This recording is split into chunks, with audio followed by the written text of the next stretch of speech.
Alright, so today what we're going to do is we are going to be using Miro, he's a famous artist, to create shapes like this to use to create printing that you can do at home.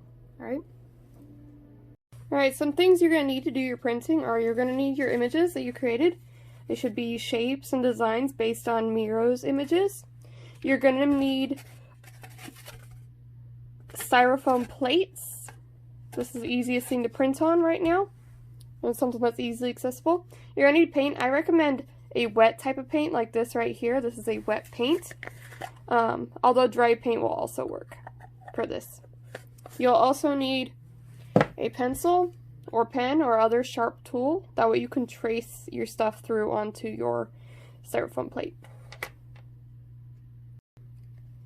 Once you've got them arranged on your plate so that they all fit, or so they all have space where they'll be able to create your little stamps, you're going to take a pencil or pen and pressing fairly hard, because you want it to transfer onto the plate, trace all of your images.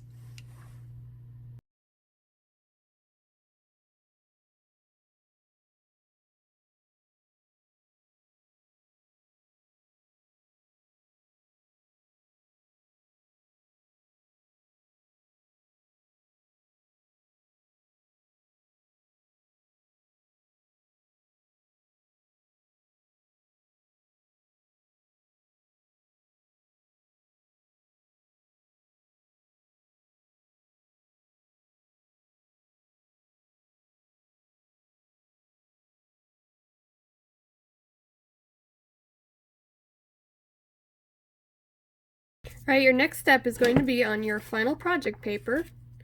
You're going to use this as a stamp and as a stencil to create your little shapes on your page.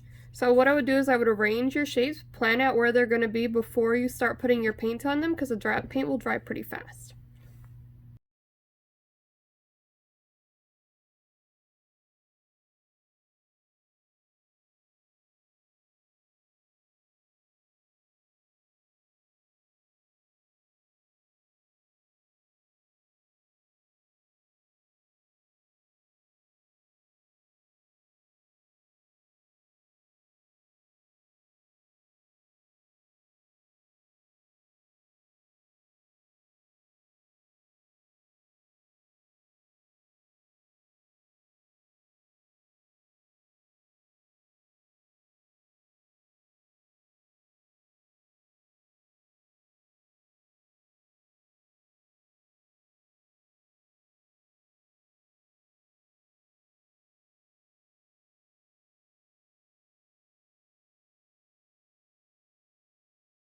Alright, so your last step after you've printed, notice I've outlined my shape as well, that's how I use it as a stencil, is you're going to find a dry tool, something that you can go over it with, such as crayons, colored pencils, gel pens, and you are going to take colors you think will work well around it. Like, since it's green around it, I might use more green.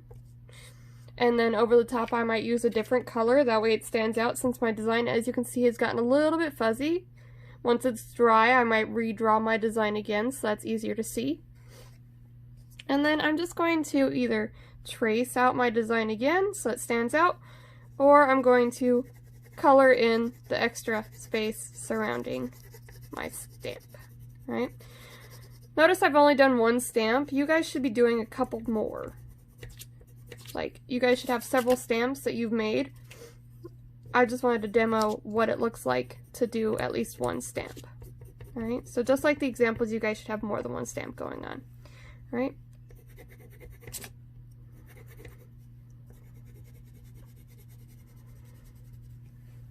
Alright.